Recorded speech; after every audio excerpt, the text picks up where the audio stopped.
qalliimadan oo loogu talagalay faruuranka iyo dhabxanaga ayaa waxaa ka faa'iideystay 121 ruux oo isugu jira carruur iyo dad waaweyn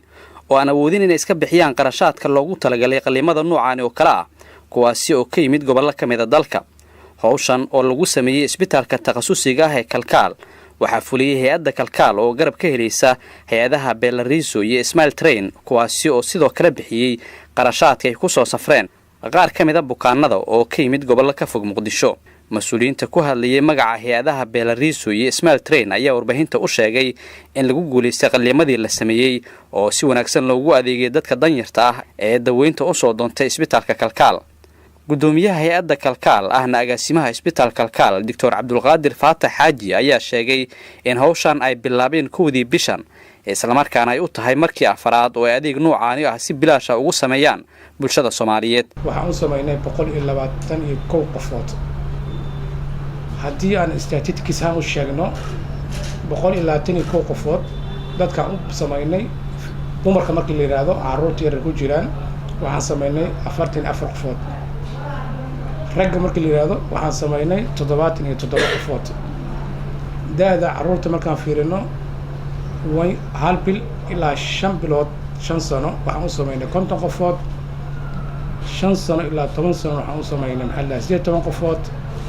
11 sano ilaa 18 sano waxaan u sameeynay 23 qofood dadka waaweyn waxaan u sameeynay 30 qofood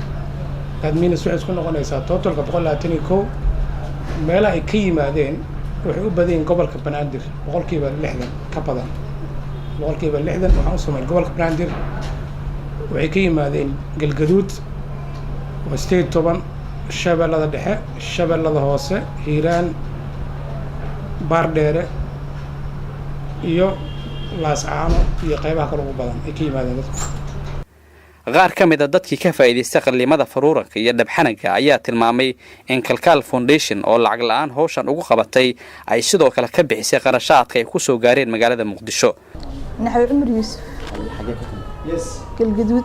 gaaraan Albuura ka imaad gabarana la talay way ku mahadsan yihiin Kalkaal. magacaygu Bishaara Maxamed Xasan waaye alxamdulillah bay dhawan ka imaaday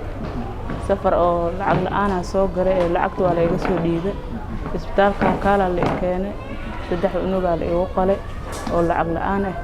alxamdulillah aad iyo aad u faraxsanahay ilmaha daadooda waa soo caayin jireen hadda alxamdulillah aad iyo aad u faraxsanahay markoo caafimaad qabna ilmihii caafimaad ay qabaan alxamdulillah. Muhiidiin Macalin Cabdulla